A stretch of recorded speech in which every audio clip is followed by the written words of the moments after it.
sampai duri yang menusuk tapak kaki, sesungguhnya itu adalah cara Allah ingin menghapuskan dosa-dosa. Ada orang-orang yang silap, salah dan berdosa, lalu Allah sayang kepadanya. Innallaha idza ahabba qauman ibtalahum. Kalau Allah sayang kepada kaum itu, Allah uji dia dengan penyakit, lalu Allah bersihkan dia hatta yamshi 'alal ardi makanan alaihi khati'ah, sampai dia berjalan di atas muka bumi tidak lagi ada dosanya walaupun sebesar debu, bersih sebersih-bersihnya. Tapi terkadang pandangan manusia berbeda dengan pandangan Allah Subhanahu wa ta'ala. Allah menguji manusia membuat derajatnya naik. Allah menguji manusia membuat dosanya hilang. Allah menguji manusia membuat dia sabar, dan ketika dia sabar Allah berikan balasan. Innama yuwaffas sabiruna ajrahum bighairi hisab. Balasannya tidak dapat dihitung oleh manusia. Tapi kemudian manusia memandang inilah orang yang terlaknat karena sering sakit, inilah orang yang terlaknat karena selalu banyak kesulitan, kesusahan dalam hidupnya. Padahal orang yang terlaknat adalah orang yang ketika diberikan nikmat, manusia menganggap, menyangka itu nikmat, padahal itu hanyalah azab yang tertunda. Apa kata Allah Subhanahu wa ta'ala? Sanastadrijuhum, kami berikan mereka istidraj min haitsu la ya'lamun, tanpa mereka sadari mereka sedang dipermainkan Allah Subhanahu wa ta'ala. Orang menyangka mereka adalah orang-orang yang diberi nikmat, padahal sesungguhnya dia sedang dipermainkan dengan azab tapi berbaju nikmat. Nabi menjelaskan ayat ini, innallaha la yumli lizalim. Allah Subhanahu wa ta'ala mengulur orang-orang yang zalim, yang aniaya. Diulur umurnya panjang, diulur rezekinya banyak, diulur keluarga anaknya sehat, lengkap, sempurna, tapi justru itu menjauhkan dia dari Allah Subhanahu wa ta'ala. Ada manusia ini perbuatannya jauh dari Allah, tapi istrinya dekat kepada Allah. Ada manusia ini keluarganya jauh dari Allah, tapi pekerjaannya dekat kepada Allah. Laknat adalah ketika tiga-tiga yang ada dalam diri manusia semuanya jauh dari Allah Subhanahu wa ta'ala. Tabbat syada Abi Lahab wa tab. Abu Lahab dilaknat Allah. Apa yang pertama jauh dari Allah Subhanahu wa ta'ala? Ma aghna anhu maluhu. Hartanya yang banyak justru membuat dia semakin jauh dari Allah. Wa ma kasab. Usahanya, pekerjaannya, perbuatannya, aktivitasnya juga membuatnya jauh dari Allah. Wa mra'atuhu hammalatal hatab. Perempuan yang mendampingi dirinya juga membuat dia semakin jauh dari Allah Subhanahu wa ta'ala. Jangan sampai kita salah pandang. Karena salah berfikir, maka kita akan salah melihat, salah berbicara. Akhirnya kita akan su'uzan kepada Allah Subhanahu wa ta'ala. Di mana keadilan Allah? Mengapa orang yang tidak berbuat pahala, tidak pernah berbuat sedekah, tidak pernah melaksanakan salat, badannya sehat, umurnya panjang, rezekinya melimpah? Di mana keadilan Allah? Salah faham, salah fikir, salah pandang, salah bicara. Padahal sesungguhnya Allah Subhanahu wa ta'ala sedang berbuat seadil-adilnya. Ada orang-orang yang salah, diberikan Allah ujian sakit, lalu kemudian hapus dosanya, bersih dia menghadap Allah. Tapi ada orang-orang yang salah, karena dia tahu perbuatan itu salah, dia teruskan dalam kesalahannya. Mereka tidak kafir, mereka disebut dengan fasik. Yudhillu bihi katsira. Banyak orang yang disesatkan Allah. Wa yahdi bihi katsira. Banyak orang yang diberi hidayah oleh Allah. Siapa itu orang yang disesatkan Allah? Wa ma yudhillu bihi illa al-fasiqin. Yang disesatkan Allah adalah mereka yang fasik. Siapa itu orang fasik? Orang yang tahu bahwa perbuatan itu salah, dia lakukan kesalahan itu dengan penuh kesadaran. Dia sadar bahwa dia diperhatikan Allah, dia tahu bahwa dia lihat Allah, dia tahu bahwa bersamanya inna alaikum lahafizin, bersamamu ada malaikat-malaikat yang menjaga, kiraman, mulia, katibin, mencatat, ya'lamuna ma taf'alun, mereka tahu apa yang kamu lakukan. Tapi dengan penuh kesadaran dia langgar aturan-aturan Allah. Mereka adalah orang-orang yang fasik.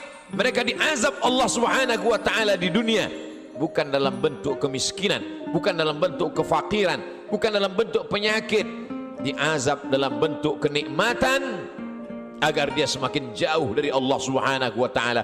Innallaha la yumli lizalim. Allah Subhanahu wa taala mengulur orang-orang yang zalim itu, diulur umurnya, dipanjangkan umurnya, dilimpahkan rezekinya, disehatkan anak-anaknya supaya semakin jauh dari Allah Subhanahu wa taala.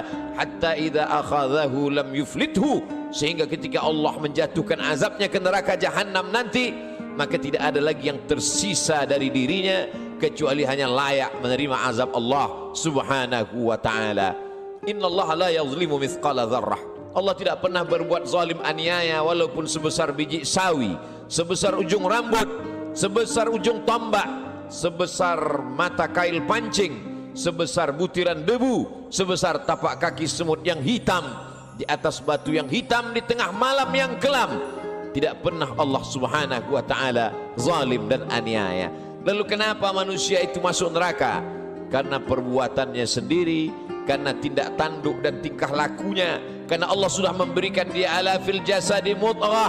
Ketahuilah di dalam jasadmu itu ada segumpal. Idza salahat salahal jasadu kulluh. Kalau yang dalam hati segumpal daging itu baik, maka baiklah seluruh jasadmu dari ujung rambut sampai ke ujung kaki. Wa idza fasadat, tapi kalau segumpal itu rusak, fasadal jasadu kulluh, maka rusaklah seluruhnya dari ujung kaki sampai ke ujung rambut. Ala wahiyal qalb, sesungguhnya yang segumpal itu adalah hati. Wa nafsi wa ma sawwaha, demi jiwa manusia dan penciptaannya. Fa alhamaha fujuraha, Allah berikan jalan fujur, jahat, buruk, hitam, bengkok. Wa taqwaha, Allah berikan jalan yang lurus, baik, saleh. Maka kemudian tinggal manusia memilih. Manusia memilih. Qad aflaha man zakkaha, beruntunglah orang yang mensucikan hatinya, lalu dia memilih jalan yang diberikan Allah Subhanahu wa taala. Wa qad khaba man dassaha, rugi sia-sialah orang yang mengotori jiwanya, lalu dia mengotori dirinya, lalu kemudian dia kembali kepada Allah dengan pakaian dosa, lalu kemudian dia heran sendiri melihat dirinya di hadapan Allah. Ya Rabb, ma li hadzal kitab, mengapa buku catatan dosa amal perbuatan saya ini la yughadiru saghiratan, semua yang kecil-kecil, wala kabiratan, semua yang besar-besar, illa ahsaha, semua tercatat tertulis dalam buku yang nyata. Allah Subhanahu wa taala berkata padanya saat itu, Iqra, bacalah. Di dunia kita diperintahkan membaca Al-Quran bersama para kiai, guru, abaib, alim ulama. Kita diperintahkan membaca kitab-kitab. Tapi saat itu kita diperintahkan Iqra kitabak, baca buku catatan amalmu. Kafa bi nafsika al-yawma 'alaika hasiba, cukuplah itu sebagai alat untuk menghitung segala perbuatanmu. Tapi saat itu apa daya, apa yang dapat dilakukan manusia? Penyesalan tak lagi bermakna. Saat itu dia hanya dapat mengutuk dirinya. Saat itu wasiqal ladzina taqaw rabbahum, orang-orang yang takut kepada Allah, maka dia akan digiring, dibawa ilal jannati zumara, masuk ke dalam surga berjamaah. Sampai di pintu surga, apa kata malaikat menyapa? Salamun, selamat kamu, tibtum, kamu sudah berbuat baik, fadkhuluha khalidin, masuklah kamu ke dalam surga khalidin, kekal selama-lamanya. Mendapatkan salam dari pejabat, mendapatkan salam dari orang kaya, betapa bangga, betapa terhormatnya. Ini bukan salam dari makhluk. Salamun qawlan min rabbir rahim, salam dari Allah Subhanahu wa taala. Jibril pernah menitipkan salam kepada Sayyidatuna Aisyah Ummul Mukminin. Betapa senangnya mendapatkan salam dari makhluk yang tak berdosa, malaikat. Tapi ini salam dari Allah Subhanahu wa taala. Salamun, salam, bersih, suci, tak ada noda dan dosa. Min rabbir rahim, dari Allah yang tak ada kotoran, subhanahu, maha suci, wa ta'ala, maha tinggi dari makhluk. Lalu siapa yang mendapatkan salam dari Allah itu? Yang mendapatkan salam dari Allah juga orang-orang yang hatinya salam. La yanfa'u malun, hari itu tak ada guna harta, wala banun, tak ada guna anak, illa man atallaha, kecuali orang-orang yang datang menghadap Allah biqalbin salim, dengan hati yang bersih, dengan hati yang suci. Tubuh manusia penuh dengan kotoran. Tubuhnya dari daging, dari darah, dari tulang, dari kuku dan bulu, hancur busuk menjadi nanah, nanah menjadi santapan cacing tanah, kotor, bau, hina, rendah. Tapi kemudian dia menjadi mulia karena hatinya yang bersih mengingat Allah subhanahu wa ta'ala. Aneh, ajaban, manusia itu memang makhluk yang benar-benar aneh, diciptakan dari sesuatu yang kotor, rendah, hina.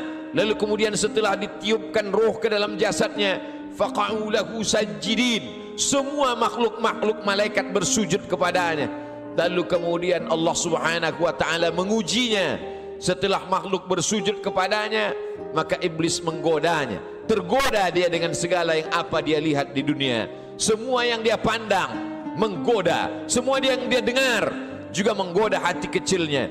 Tapi ada orang-orang yang diberikan Allah subhanahu wa ta'ala istiqamah.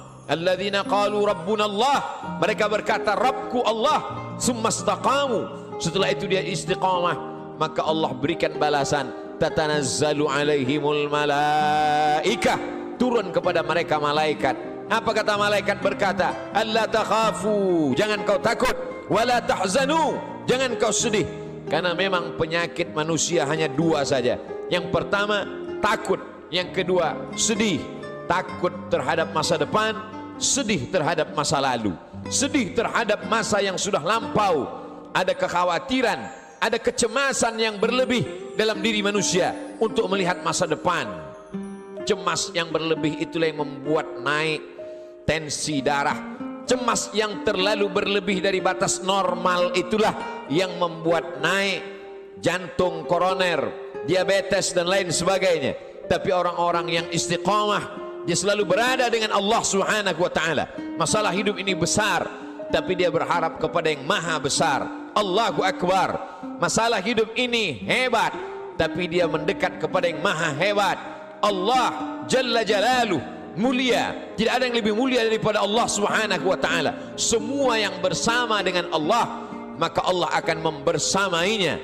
Orang-orang yang diuji itu selalu merasa bersama dengan Allah, maka kemudian Allah membalasnya, innallaha ma'as sabirin, Allah bersama mereka. Ayatnya tidak berkata innas sabirina ma'allah, orang-orang sabar bersama Allah, tapi Allah lebih mendahulukan dirinya. Aku bersama mereka, kata Allah subhanahu wa ta'ala. Ana inda husni zanni abdi bi, aku menurut prasangka hambaku kepadaku. Idza dzakarani, kalau dia mengingat aku, menyebut aku, fi nafsihi, dalam dirinya sendiri, dzakartuhu fi nafsi, maka aku pun akan menyebut, mengingatnya sendiri, kata Allah subhanahu wa ta'ala. Wa idza dzakarani fi mala'in, kalau dia mengingat aku, menyebut aku bersama orang-orang yang ramai, bersama makhlukku, kata Allah, dzakartuhu fi mala'in, aku juga akan balas, aku akan sebut namanya, aku akan muliakan dia.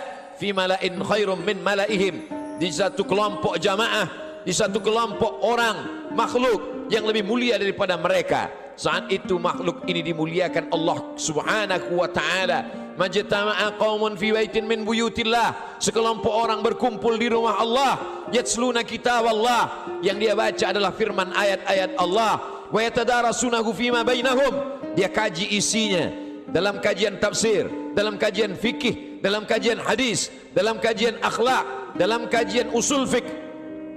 Nazalat alaihimus sakinah, turun ketenangan ke dalam hati mereka. Hati bukan punya kita. Qalbul mu'min baina asabi'ir rahman, hati orang beriman seperti uang logam yang dipermainkan di jari jemari. Begitulah Allah subhanahu wa ta'ala kuasa untuk membuat hati yang sempit menjadi lapang, untuk membuat hati yang susah menjadi senang. Semua berada dalam genggaman qudrat iradat kuasa Allah subhanahu wa ta'ala. Haffat bihimul malaikah, mereka dikelilingi oleh para malaikat. Wa dzakarahumullahu fi man indah, dan mereka dibanggakan Allah subhanahu wa ta'ala kepada para malaikat. Ketika Allah menciptakan manusia, apa kata malaikat? Ataj'alu fiha, untuk apa kau ciptakan mereka ya Allah? Ataj'alu fiha man yufsidu fiha wa yasfiku dima, mereka hanya akan berkelahi, berperang, menghancurkan negeri. Lalu apa kata Allah subhanahu wa ta'ala? Menjawab dengan kata-kata kalimat rahasia, inni a'lamu ma la ta'lamun, aku lebih tahu apa yang kamu tidak tahu. Kata-kata firman Allah terbukti karena dia maha benar. La yatihil batilu min baini yadayhi wala min khalfih. Tidak ada kebatilan dari depan, belakang, atas, bawah, kanan dan kiri. Maka Allah tunjukkan ada sekelompok manusia yang ketika kata-kata orang lain kotor, nista, najis, yang keluar dari mulutnya adalah subhanallah, walhamdulillah, wala ilaha illallah, wallahu akbar. Ada sekelompok manusia ketika hati manusia mencaci maki, mengutuk Allah, mengutuk nasib, mengatakan tidak adil takdir Allah, tapi ada manusia yang ridha menerima ketetapan Allah subhanahu wa ta'ala. Orang-orang yang ridha, orang-orang yang istiqamah, maka Allah balas mereka, alla takhafu, tidak lagi ada rasa takut dalam hatinya, wala tahzanu, maka kosong hatinya dari sedih. Setelah hati itu hilang rasa takut dan rasa sedih, lalu kemudian ditanamkan Allah kebahagiaan dan kesenangan. Wa absyiru bil jannati allati kuntum tu'adun, berbahagialah kamu mendapatkan nikmat surga yang dijanjikan Allah subhanahu wa ta'ala. Ketika datang seorang sahabat bertanya kepada Rasulullah, ausini, berikan aku wasiat pesan yang singkat. Setelah aku dapatkan, aku tidak perlu lagi bertanya kepada siapapun di dunia ini ya Rasulullah. Lalu Rasul memberikan pesan yang singkat, qul, katakan, amantu billah, aku beriman kepada Allah, aku percaya kepada Allah, aku yakin kepada Allah, summa istaqim, setelah itu istiqamahlah, faqsusil qasasa, ceritakan kisah-kisah itu ya Muhammad, faqsusil qasasa, ceritakan kisah-kisah itu wahai pewaris Muhammad sallallahu alaihi wasallam, la'allakum yatafakkarun, mudah-mudahan mendengar kisah itu mereka akan berfikir, mudah-mudahan dengan membaca mendengar kisah itu mereka akan merenung. Afala yatadabbaruna al-Quran, kenapa mereka tidak merenungkan isi makna Al-Quran? Am ala qulubin aqfaluha, atau hati itu sudah mulai terkunci di kunci Allah subhanahu wa ta'ala. Allah uji Ibrahim alaihi salam, diuji dengan menghadapi ayah yang kufur kepada Allah, Azar, dia tetap istiqamah. Diuji dengan menghadapi umat Namrus, membakarnya dengan api, dia tetap istiqamah. Diuji dengan tidak punya anak, berdoa siang dan malam, Rabbi habli minas salihin, dia tetap istiqamah. Setelah anak lahir diuji lagi, Allah minta anak itu dikurbankan, dia tetap juga istiqamah. Ujian datang silih berganti.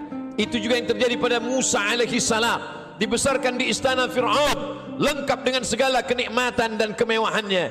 Mudah sekali cara Allah mengeluarkan Musa dari istana Fir'aun. Dia lihat ada dua orang yang sedang berkelahi, fawakazahu Musa, Musa memisahnya, tapi dua orang ini tidak juga mau terpisah.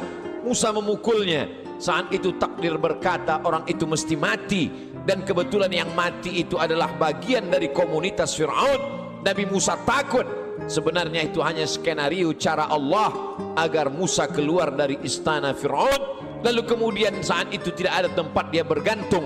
Selama ini dia bergantung kepada Asia, selama ini dia bergantung kepada makhluk, selama ini dia bergantung kepada ciptaan Allah. Allah lepaskan manusia dari segala ikatan agar hati itu hanya bergantung kepada Allah subhanahu wa ta'ala.